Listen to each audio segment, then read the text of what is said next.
Welcome to the Pocket. I am your host, Scooter, and here for you guys today. I got my instant Super Bowl reaction. I'm going to come out with a longer form, more detailed reaction later this week, but I just wanted to give you guys my instant thoughts as soon as I could. So before we get into the game, just talking about like halftime, the commercials, the Super Bowl experience as a whole. I would say the party I was at was pretty good, but the game itself was not good. It was a bad game. Halftime show with Kendrick Lamar, it was not as good as I was hoping. I think he had a little bit of trouble finding the right vibe with the songs. It wasn't quite as hype as I was hoping. And then the commercials were kind of mid. There were some funny ones in there with like the mustaches all flying away for the Pringles one. I like that one, but other than that, it wasn't too crazy. So other than the party, for me, I don't know about you guys, but this was not. This was definitely near the bottom of my entertaining Super Bowls to watch. I guess if you're an Eagles fan, it was much better, but that's just it for me. As you can tell, I'm a Giants fan. But yeah, so let's focus on the game now. I don't think anyone was expecting that. I certainly wasn't. One of the things I was really harping on was I said, this is going to be a close game. Well, it wasn't close at all. I mean, that's all I wanted. I didn't have a strong preference as to who was going to win. I just wanted to see a close competitive game like the last one was. But we didn't get that. The Eagles dominated from pretty much the very start till the very end. It was Mahomes' worst deficit ever at one point of 34 points, probably the worst game I've ever seen him play or anyone else. It was pretty bad. 40 to 22 was the final score, if I'm not mistaken. It was a Vic Fangio masterclass on defense. I mean, for the large majority of the game, the Chiefs had pretty much 0 points. I mean, all the way through until late in the third quarter, where they finally put up 6. But obviously, it was too little, too late. And it was really, really strange because the Chiefs just couldn't do anything right. Even typically when they're slowed down on offense, they can find ways to move the ball or get it downfield. They had a really long stretch, almost like 2 quarters of this game, without getting more than like one consecutive first down. It was like nothing me or anyone else has ever seen from the Chiefs before. It was like watching the Giants when they play the Eagles. That was the craziest thing to me. Was it was more comparable. I mean, other teams have played more competitively against the Eagles this season more recently, and the Chiefs of the last Super Bowl matchup with the Eagles were more competitive. So it was pretty bizarre to see. Speaking of the Giants and how the Chiefs looked like them today, it was probably the worst season ever to be a Giants fan. I mean, Saquon being on the Eagles winning the Super Bowl, the Giants being as bad as they were this year and everything going wrong. You might have been happy if you were an NFL fan that the Chiefs finally lost, but to be a Giants fan this year was just truly dreadful. So, as far as the categories I got for my instant reaction, how did my take hold up? Well, it did not hold up at all. It wasn't close. The Eagles won, so you can't really get it much more wrong than that. Key moments, I'd say the pick six for the Eagles completely changed everything by Cooper DeJean. Let's go ahead and find out when exactly that was. The Eagles went up, I believe it was 10 after the Jake Elliott field goal with 8 minutes left in the third quarter, and then with 7 minutes left, so a minute and a half into the Chiefs' drive, Cooper DeJean gets that pick six, making it 17-0. That to me was the turning point because you go from a 10-point deficit, which Mahomes and the Chiefs have settled in against that many times and found their rhythm and gotten things going, but I think that really put it pretty far out of reach for them. Game highlights is same thing. I mean, it was mostly the Eagles defense. The Eagles offense was good enough certainly to score the 40 points that they did, but it wasn't through long drives or a bunch of yards. And there were a few big plays in there, like the Devontae Smith touchdown catch and some of the Jalen Hurts scrambles that he made, and AJ Brown had a couple nice catches, but it was just kind of overall excellent football from the Eagles on all fronts. Every player on offense and defense seemingly made an important or impactful play that helped them win. Stat leaders, and I guess we'll go into dissecting the run game, pass game, run defense, pass defense, so on and so forth for each team. For the Chiefs, it was all in like basically the fourth quarter, but Mahomes was 21 of 32, 257, 3 touchdowns with 2 interceptions. That's a tale of one quarter versus the other 3 where he was pretty bad throwing the 2 interceptions, having like only 50 yards until late in the fourth. And then on the ground, the Chiefs were awful. Mahomes is their leading rusher with 25 yards. It was pretty awful. 9 yards from Hunt, 8 yards from P. Ryan, 7 yards from Pacheco. And that was something you could really tell they were missing. Pacheco wasn't healthy. They weren't run blocking that great. And hey, the Eagles' defensive front is definitely better this time around with the addition of Carter. Receiving for the Chiefs, Worthy had a big day, 8 for 157 and 2 touchdowns, but it was all too little too late.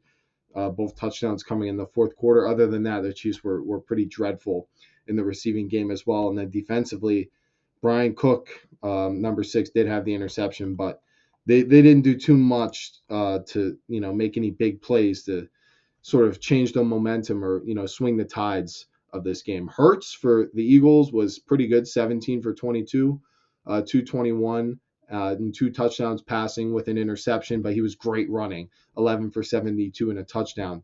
Saquon had 25 carries, but only 57 yards. The Chiefs completely sold out to stop him, and you could tell he was getting 3-yard chunks where there was none to be had, so he was doing his job.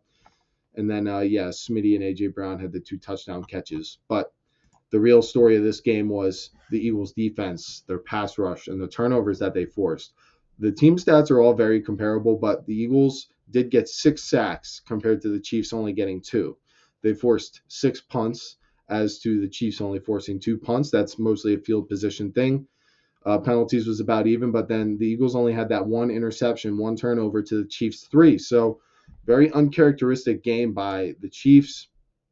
And like I said, it was just kind of the worst game we've ever seen them play. I'm pretty sure Jalen Hurts probably won the MVP based off of his stat line, Saquon not having the best game. And yeah, it was just overall something that was very shocking to me and probably many others. Some questions that I was going to answer in my long form video, but I'll answer them now quickly before I give you guys some more detailed responses. This is the instant reaction, right? How this changes the history between these two teams? Well, for me, it feels like the dam is finally broken. The Chiefs have been getting away with lackluster weaponry on offense, and Mahomes has been getting it done all by himself with the help of his offensive line for sure, and Kelsey and Reed. But the lack of explosiveness on offense was apparent. It seemed they really missed Rashid Rice to me, but it's become clear that there is now a ceiling to Mahomes. This was not Tom Brady and the super team. This was Jalen Hurts and a super team that may have even been a little bit better of a roster than that Bucks team. That's an interesting question to be had, but we have found the ceiling, and the Chiefs finally did not show up. The coaching didn't look too great. The offensive line didn't look prepared. It didn't look like there was enough going on offense to help Mahomes make those creative plays, and it was just sloppy. It came down to the trenches and being able to block it up, and they weren't able to scheme it up to their advantage. Now for the Eagles, this is huge for them. Obviously, you would have liked to have won, but to win in this fashion is even better because now you're thinking we're the top dogs. Now you got to take us down, Chiefs. You may have won the first time, and our series may be tied, but we destroyed you the second time around, and now we won more recently. So they're going to be the top dogs, probably projected to win the Super Bowl next year, and it's going to be very, very annoying offseason to be a Giants fan once again. How does this change our view of Jalen Hurts? Well, I mean, he did do what he was supposed to do in this game, but I wouldn't say they won because of him.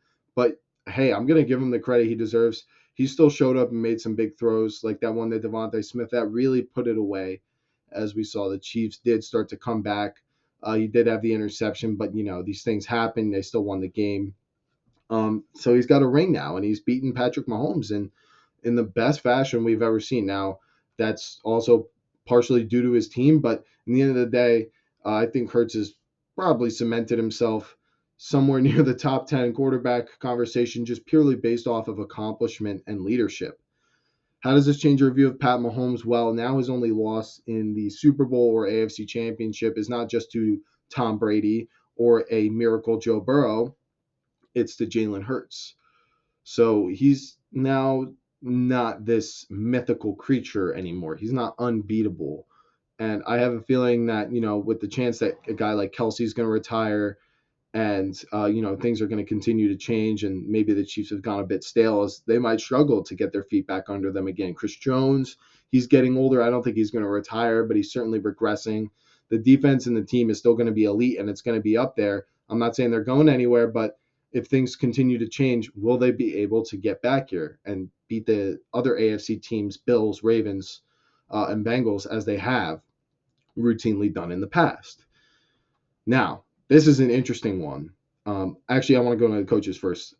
Andy Reid and Steve Spagnuolo, they've still proven more than Sirianni and the staff over the courses of their career. But like I mentioned, there might be a bit of staleness coming along with this Chiefs team. And this Eagles team was really built to beat them, and they finally put it together this time. So we're going to see what they got in store for next year and how they're going to adapt their strategy and approach of winning the Super Bowl after suffering this loss. Now, for the Nick Sirianni staff, Kellen Moore, Vic Fangio. Kellen Moore's been a good OC for a long time, so he deserves it, and Vic Fangio even better at what he does. So he was a big reason why they won, and if not, maybe even the biggest. So a lot of credit goes to him. And then Sirianni finally got the monkey off his back. People have been harping on him saying, how do you not win a Super Bowl with this team? Well, they finally got it done. So there you have it. And then finally, my last question, which is more of a reflection of the NFL as a whole this year, is how does this change our view of running backs? Guys like Saquon Barkley, who got the Eagles here, and other teams like the Ravens and the Packers, who upgraded their offenses by adding elite running backs like Derrick Henry and Josh Jacobs. How does this change our view of how to build a great football team? I mean, even the 49ers did it with McCaffrey and got so close to beating the same Chiefs team. Is this going to convince more teams to invest into running backs again, to invest into the offensive lines and the run game and the defense? Because clearly this is a strategy that can beat any quarterback if it can beat Mahomes. And I think we're going to see a lot of teams try to copy it this offseason. So that's how it changes our view of the running backs. And like I said, I'll give some more detailed responses to these questions and more in the next video. But now that I've got this instant reaction out for you guys, I can spend more time preparing that and making a more quality reaction. And yes, it's finally over. The NFL season is concluded. The Super Bowl champion is crowned. The Philadelphia Eagles have done it. But does that mean that it is the end of content from the pocket in this 2025? We've got a lot of stuff coming up. We've got the coaching moves that have happened, the coaching changes, free agency trades, the draft, and then, of course, it gets cold for a little bit. And I'll be able to do some personal ranking videos, some top tens and stuff like that, while sprinkling in some fantasy football stuff and, hopefully some more original content and stuff, because I won't be quite as constrained by the NFL schedule, which is so fast-paced. So I'm going to do all that before we start it all over again with next year's power rankings, which I kind of want to release as a series, which I've always looked forward to doing. And so don't forget to, support the content that's going to be coming out after this. Like I said, I'll have a longer form video reacting to this in full, and I'm excited to do that. So please don't forget to leave a like on this video and your thoughts on this Super Bowl in the comments. Did you enjoy this? Did you enjoy the Chiefs' downfall? Did you want to see the Eagles win? Or were you just bored out of your mind and this was not your favorite Super Bowl? And finally, don't forget to subscribe if you haven't already for all that content that I'm going to be releasing later on this week and for the rest of the offseason. Thank you all so much for watching, and I'll see you in that next one. Peace out.